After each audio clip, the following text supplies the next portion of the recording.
and 4,000 books were targeted for censorship. Yet despite these alarming trends, today is a day of celebration as we grant these high honors in journalism, literature, drama, and music. I want you to know jurors had a wealth of excellent work to review, with more than 1,200 journalism entries and thousands of books, to narrow down to just 3 finalists in each category for the board to select from. As one of the jury chairs said of the complexity of the judging process, it feels like some kind of miracle of civility that everyone finally comes to agreement and gets the job done on time. They did, and the board did. And in a minute, I'll announce the finalists and winners.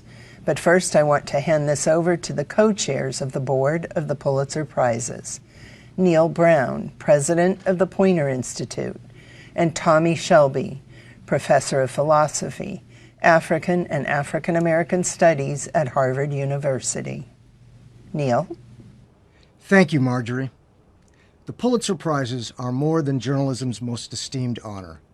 They are a commitment to the highest standards of fairness, honesty, and storytelling for those who pursue facts and reveal uncomfortable truths. But excellence doesn't come easy, and journalism is under threat. On college campuses, in state capitals, and at local school boards, journalists are locked out in order to thwart their independent reporting. At home and abroad, journalists face intimidation and violence by those who believe in repression over free expression. When we bestowed these awards last May, the Pulitzer Board condemned the unlawful detention of Evan Gershkovich, the Wall Street Journal reporter imprisoned in Russia. Here we are a year later, and Evan is still a prisoner. This is outrageous, and the Pulitzer Board renews the call to free Evan. Free him now. From Gaza to Ukraine, from small towns to troubled city neighborhoods, courageous journalists aim to tell the stories of those who have too little power, and we seek to shine a light on those who have too much. Today, through the Pulitzer Prizes, we honor all who do this work, and we do so with gratitude. Now it's my pleasure to turn it over to Professor Tommy Shelby. Thank you, Neil. We are here to recognize not only excellence in journalism, but also to honor distinguished work in 6 book categories and in drama and music. Our mission is to celebrate the finest achievements in arts and letters, to promote independent and critical thought, and to foster freedom of expression. This year, we are thrilled to highlight a wide array of truly exceptional works of creativity and research. With remarkable depth and insight, these finalists and winners explore universal themes in refreshingly new ways. We are astounded by their explorations of the meaning of family and friendship, and their enlightening and sometimes heartbreaking stories about migration, disability, and illness. And we are astonished by their vivid portrayals of love and loss, trauma and healing. These works also speak candidly about the darker aspects of human life. They confront the immense inequality and poverty that plague our world, how conquest and dispossession shape our relations with one another, the horrors and suffering caused by war, and the rapidly changing climate that portends a perilous future. In awarding these prizes, we highlight exemplary work in journalism, arts, and letters, and in doing so, we hope to encourage others to strive for such excellence. Now, we invite you to learn from, to be inspired by, and to critically reflect on the work we honor today. We now go back to Marjorie Miller, who will announce the finalists and winners. Thank you, Tommy and Neil. We will begin with journalism. This year, there was remarkable coverage of the Hamas attack on Israel. and 2 wars in Gaza and Ukraine. There were tragic natural disasters in Hawaii and Turkey. The entries included many instances of workplace harm to employees, consumers, and soldiers. Hate crimes and criminal justice, corruption and impunity, and migration remained persistent themes in American life. And globally, we saw stories on the proliferation of undemocratic uses of technology, along with the growing presence of AI in our lives. So without further ado, let's get started. The finalists in breaking news are staff of the Honolulu Civil Beat for its distinctive, sweeping, and urgent coverage of the Maui wildfires that killed more than 100 people and left a historic town in ruins, reporting that held officials to account and chronicled the aftermath and efforts to rebuild. Staff of Lookout Santa Cruz for its detailed and nimble community-focused coverage over a holiday weekend of catastrophic flooding and mudslides that displaced thousands of California residents and destroyed more than 1,000 homes and businesses. Staff of the Los Angeles Times for urgent and thoughtful coverage of a Lunar New Year overnight shooting that left 11 senior citizens dead, demonstrating clear knowledge of and commitment to the local Asian communities. And the prize goes to staff of Lookout Santa Cruz.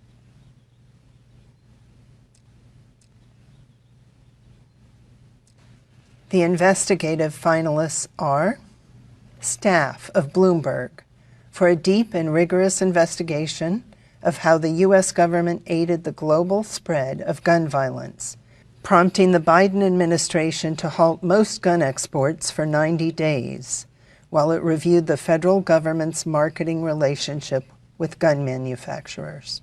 Hannah Dreier of the New York Times for a deeply reported series of stories revealing the stunning reach of migrant child labor across the United States and the corporate and governmental failures that perpetuate it. Casey Ross and Rob Herman of STAT for exposing how United Health Group, the nation's largest health insurer, used an unregulated algorithm to override clinicians' judgments and deny care, highlighting the dangers of AI use in medicine. And the prize goes to Hannah Dreier of the New York Times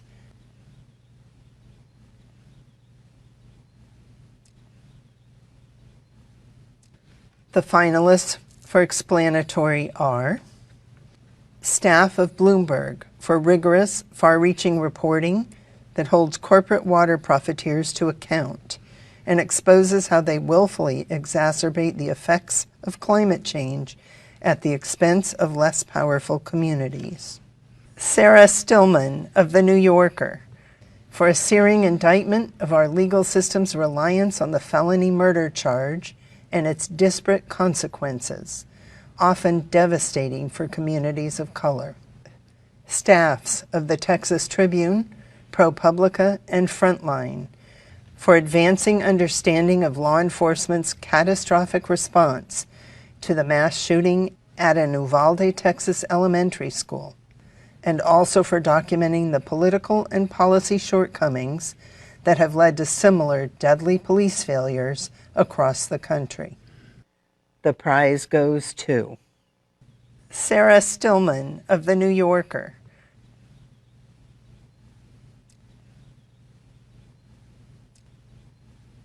The finalists for local are Sarah Conway of City Bureau and Trina Reynolds Tyler of the Invisible Institute for their investigative series on missing Black girls and women in Chicago that revealed how systemic racism and police department neglect contributed to the crisis. Jerry Mitchell Elisa Daly, Brian Howie, and Nate Rosenfield of Mississippi Today and the New York Times for their detailed examination of corruption and abuse, including the torturing of suspects by Mississippi sheriffs and their officers over 2 decades.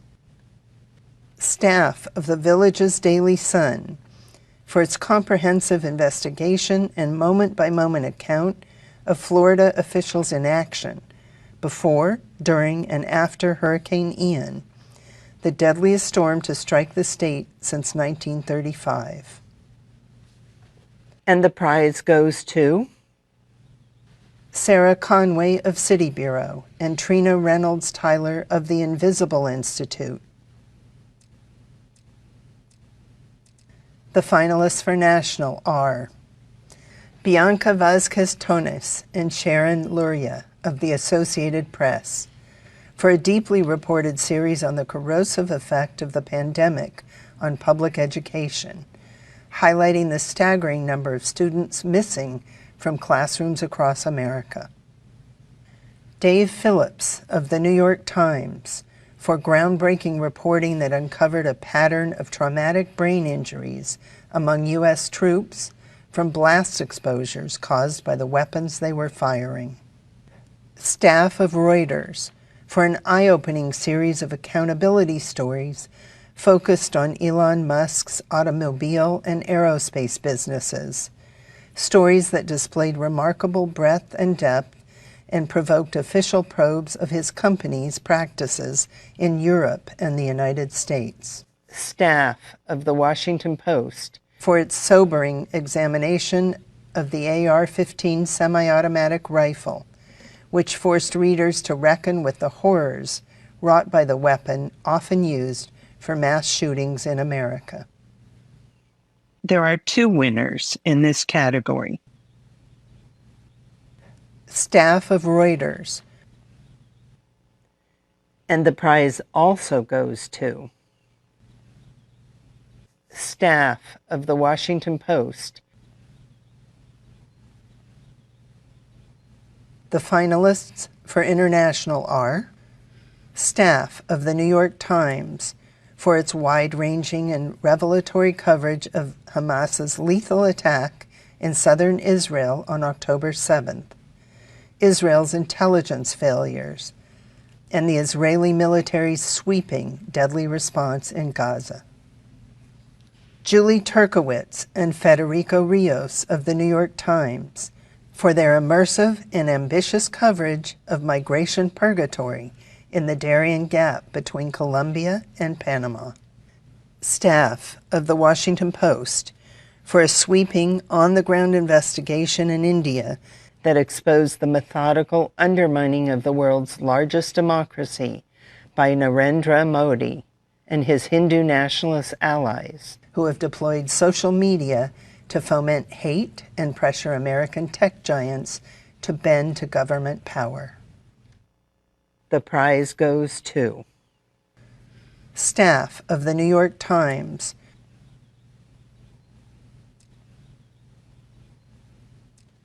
The finalists for feature writing: Carrie Blakinger of the Marshall Project, co-published with the New York Times Magazine, for her insightful, humane portrait, reported with great difficulty, of men on death row in Texas who play clandestine games of Dungeons and Dragons, countering their extreme isolation with elaborate fantasy.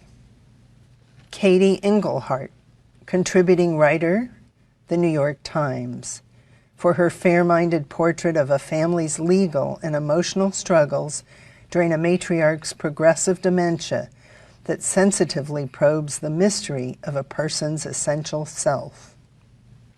Jennifer Senior of The Atlantic, for her beautifully rendered account of her disabled aunt, who was institutionalized as a small child, and the lasting effects on her family, told in the context of present-day care and intervention that make different outcomes possible.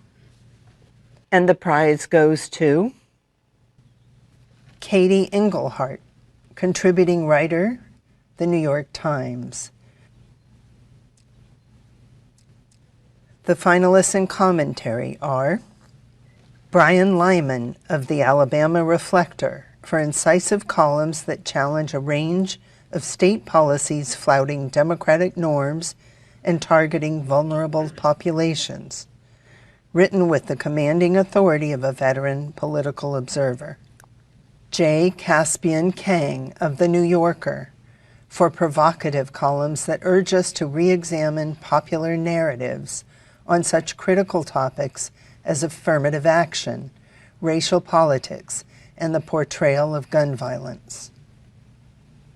Vladimir Kara-Murza, contributor, The Washington Post, for passionate columns written at great personal risk from his prison cell, warning of the consequences of dissent in Vladimir Putin's Russia and insisting on a democratic future for his country.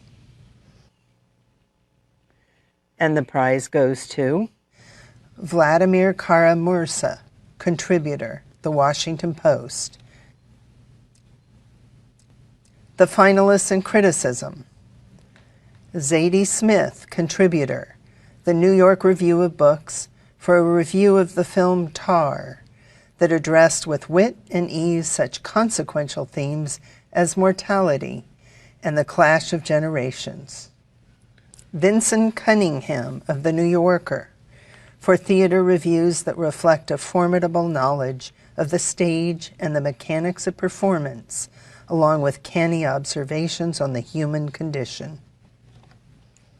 Justin Chang of the Los Angeles Times for richly evocative and genre-spanning film criticism that reflects on the contemporary movie-going experience. And the prize goes to Justin Chang of the Los Angeles Times.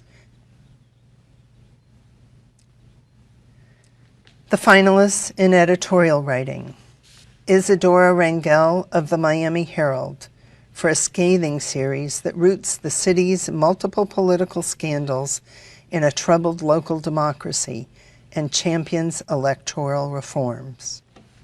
Brandon McKinley and Rebecca Space of the Pittsburgh Post-Gazette for ambitious investigative editorials that examine a collapse in services for the homeless in Pittsburgh and the city's failure to account for millions of dollars meant to offer relief. David E. Hoffman of the Washington Post for a compelling and well-researched series on new technologies and the tactics authoritarian regimes use to repress dissent in the digital age and how they can be fought. And the prize goes to David E. Hoffman of the Washington Post. The finalists in illustrated reporting: Clay Bennett of the Chattanooga Times Free Press for a portfolio of deceptively gentle, mostly wordless cartoons full of juxtapositions that ably communicate complex, sophisticated messages. Madar de la Cruz, contributor, The New Yorker, for his visually driven story set inside Rikers Island Jail, using bold black and white images that humanize the prisoners and staff through their hunger for books. Angie Wang, contributor, The New Yorker, for a vivid, illustrated journey with her toddler that explains how human language learning can never be supplanted by AI.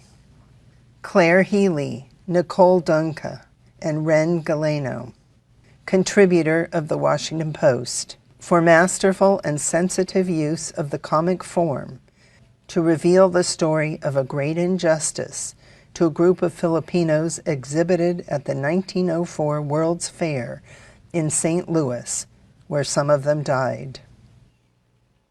And the prize goes to Madar de la Cruz, contributor, The New Yorker. The finalists in breaking news photography: Adem Altan of Agence France Presse for a heartbreaking image of a man clutching the hand of his deceased daughter a day after a 7.8 magnitude earthquake killed more than 50,000 people in Turkey and Syria. Nicole S. Hester of the Tennessean for a distressing image of a young girl looking out of a school bus in anguish as she is evacuated from the scene of a deadly shooting at the Covenant School in Nashville. Photography staff of Reuters for raw and urgent photographs documenting the October 7th deadly attack in Israel by Hamas and the first weeks of Israel's devastating assault on Gaza. And the prize goes to photography staff of Reuters. The finalists in feature photography: Hannah Reyes Morales, contributor, The New York Times, for a creative series of photographs documenting a youthquake occurring in Africa, where by 2050, the continent will account for 1/4 of the world's population and 1/3 of its young people. Nana Heitman, contributor, The New York Times, for illuminating photographs portraying a generation living under President Vladimir Putin's resurgent nationalism while Russia is at war in Ukraine. Photography staff of the Associated Press for poignant photographs chronicling unprecedented masses of migrants and their arduous journey north from Colombia to the border of the United States. And the prize goes to photography staff of the Associated Press. The finalists in audio: staffs of the Invisible Institute and USG Audio for a powerful series that revisits a Chicago hate crime from the 1990s, a fluid amalgam of memoir, community history, and journalism. Dan Slepian and Preeth Varathan, contributor of NBC News, for their relentless 20-year investigation that resulted in a man wrongfully convicted of murder finally receiving clemency. Lauren Chuljan, Allison McAdam, Jason Moon, Daniel Barrick, and Katie Colinari of New Hampshire Public Radio for their gripping and extensively reported investigation of corruption and sexual abuse within the lucrative recovery industry that sought accountability despite legal pressure. And the prize goes to staffs of the Invisible Institute and USG Audio.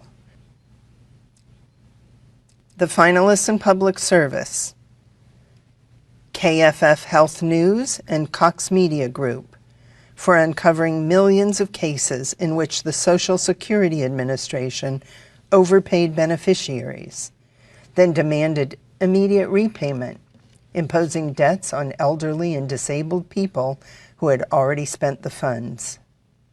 ProPublica for the work of Joshua Kaplan, Justin Elliott, Brett Murphy, Alex Mayer-Jeske, and Kirsten Berg. Groundbreaking and ambitious reporting that pierced the thick wall of secrecy surrounding the Supreme Court to reveal how a small group of politically influential billionaires wooed justices with lavish gifts and travel, pushing the court to adopt its first code of conduct. The Washington Post for its sobering examination of the AR-15 semi-automatic rifle, which forced readers to reckon with the horrors wrought by the weapon often used for mass shootings in America.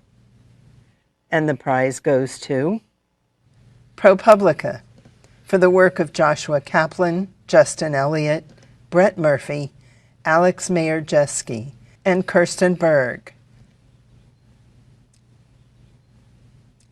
Today, we also are awarding 2 special citations. First, the Pulitzer Board awards a special citation for the late writer and critic Greg Tate, whose language, cribbed from literature, academia, popular culture, and hip-hop, was as influential as the content of his ideas. His aesthetic, innovations, and intellectual originality, particularly in his pioneering hip-hop criticism, continue to influence subsequent generations, especially writers and critics of color. Our second special citation goes to the journalist covering Gaza. In recent years, the Pulitzer Board has issued citations honoring journalists covering wars in Ukraine and Afghanistan. This year, the board recognizes the courageous work of journalists and media workers covering the war in Gaza. Under horrific conditions, an extraordinary number of journalists have died in the effort to tell the stories of Palestinians and aid workers in Gaza. This war also has claimed the lives of poets and writers among the casualties. As the Pulitzer Prizes honor categories of journalism, arts, and letters, we mark the loss of invaluable records of the human experience. Now we turn to the winners in arts and letters. Our arts awards illustrate that contemporary creativity is healthy, undiminished, and more diverse than ever, with new young voices joining the conversation. The entries in books, drama, and music address such themes as immigration, ecology, goodness, as well as intolerance in our history and in the present day. The finalists in drama are Here There Are Blueberries by Moises Kaufman and Amanda Gronick, an elegant and harrowing work of documentary theater that examines the provenance of a photo album from Auschwitz and probes the unsolvable mystery of how individuals can insist on normalcy while atrocity lurks outside the frame. Primary Trust by Ebony Booth, a simple and elegantly crafted story of an emotionally damaged man who finds a new job, new friends, and a new sense of worth, illustrating how small acts of kindness can change a person's life and enrich an entire community. Public Obscenities by Shayok Misha Chowdhury, a densely written, deeply felt drama that examines identity, home, queerness, and language through the lens of a Bengali American reuniting with his family in India. And the prize goes to Primary Trust by Ebony Booth. The finalists in history are No Right to an Honest Living, The Struggles of Boston's Black Workers in the Civil War Era by Jacqueline Jones, a breathtakingly original reconstruction of free Black life in Boston that profoundly reshapes our understanding of the city's abolitionist legacy and the challenging reality for its Black residents. Continental Reckoning, The American West in the Age of Expansion by Elliot West, a masterly crafted and comprehensive narrative of how our nation's history unfolded across the American West and how the West, no less than the Civil War, profoundly shaped the rise of modern America. American Anarchy, the epic struggle between immigrant radicals and the U.S. government at the dawn of the 20th century by Michael Wilrich, a riveting and beautifully written story of how anarchists and their lawyers remade American law, with profound implications for modern jurisprudence and prompting serious reflection on the meaning and limits of democracy. And the prize goes to No Right to an Honest Living, The Struggles of Boston's Black Workers in the Civil War Era by Jacqueline Jones. The finalists in biography are Larry McMurtry, A Life by Tracy Daughtry, an insightful literary biography of the celebrated author written with brio and humor that evokes the Depression-era Texas of his youth and the myth of the American West that he dedicated himself to exposing. King, A Life by Jonathan Eig, a revelatory portrait of Martin Luther King Jr. that draws on new sources to enrich our understanding of each stage of the civil rights leader's life, exploring his strengths and weaknesses, including the self-questioning and depression that accompanied his determination. Master-Slave, Husband-Wife, An Epic Journey from Slavery to Freedom by Ilian Wu. A rich narrative of the Crafts, an enslaved couple who escaped from Georgia in 1848, with light-skinned Ellen disguised as a disabled white gentleman and William as her manservant, exploiting assumptions about race, class, and disability to hide in public on their journey to the North, where they became famous abolitionists while evading bounty hunters. There are 2 winners in this category.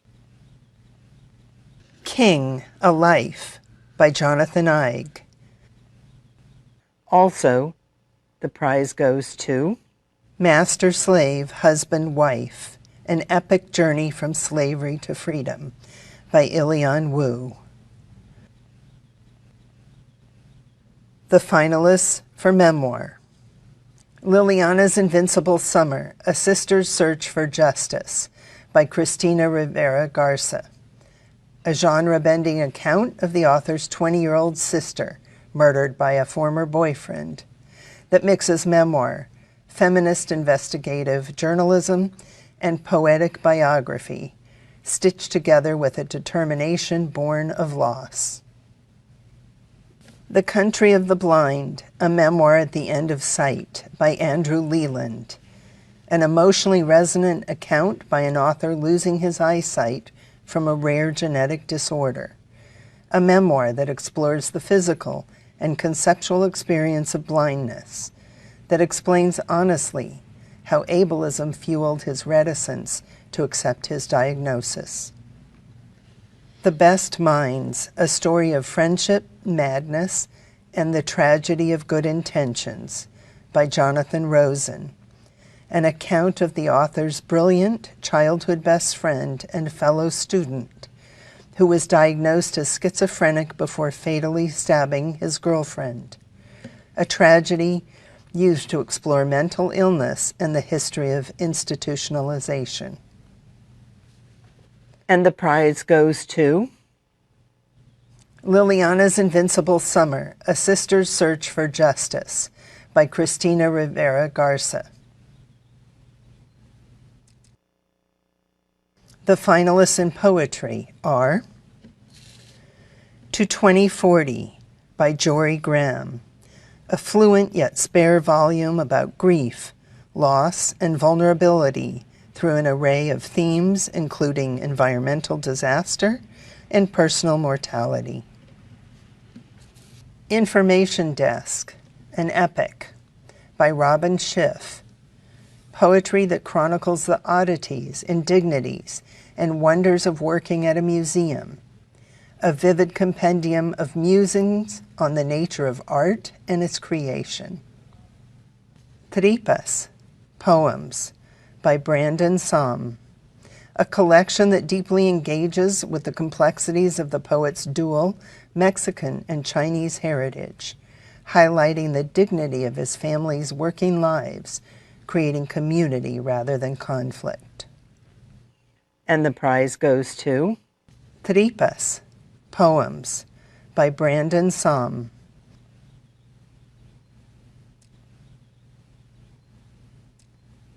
The finalists in general nonfiction: Fireweather, A True Story from a Hotter World by John Valiant, an unsparing account of the rapacious Alberta Sands fire, fueled by an overheated atmosphere, dry forest, and omnipresent petroleum products that consumed the town of Fort McMurray at the heart of Canada's oil industry, which brings the global crisis of carbon emissions and climate change into urgent relief. A Day in the Life of Abd Salama, Anatomy of a Jerusalem Tragedy by Nathan Thrall, a finely reported and intimate account of life under Israeli occupation of the West Bank, told through a portrait of a Palestinian father whose 5-year-old son dies in a fiery school bus crash when Israeli and Palestinian rescue teams are delayed by security regulations. Cobalt Red, How the Blood of the Congo Powers Our Lives by Siddharth Kara, a powerful examination of mining operations in the southeastern Congo that reveals a global system of modern-day slavery and the inhumane, often deadly working conditions for the men, women, and children who extract the rare metal required for smartphones, computers, and electric vehicles. And the prize goes to A Day in the Life of Abd Salama, Anatomy of a Jerusalem Tragedy by Nathan Thrall. The finalists for music: Double Concerto for Esperanza Spalding, Claire Chase, and Large Orchestra by Felipe Lara, a reimagining of the traditional concerto with improvisation, vocalization, and Afro-Brazilian elements that forge compelling, intimate relationships between the orchestra and two soloists. Paper Pianos by Mary Kuyumjian, a socially urgent multimedia work that boldly melds music and audio documentary with first-person stories of refugees, exploring how music serves as solace and inspiration under conditions of displacement.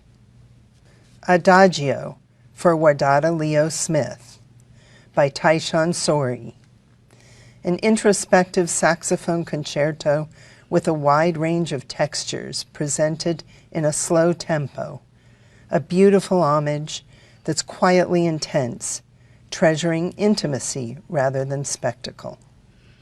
And the prize goes to Adagio for Wadada Leo Smith by Taishan Sori.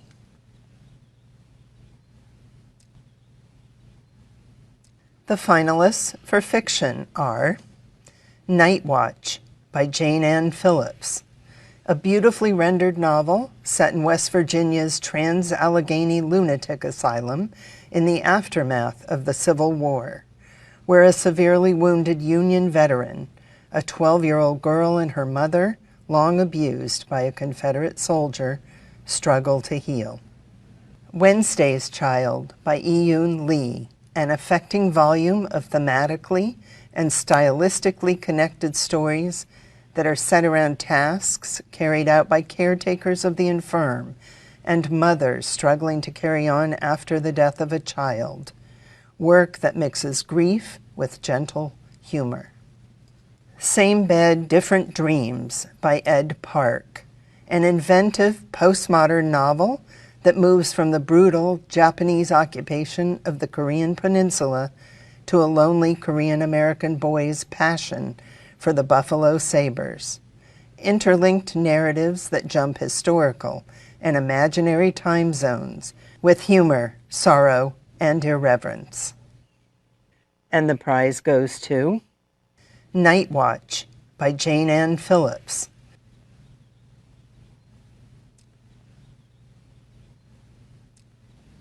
Thank you for joining us this afternoon, and congratulations to all of the winners.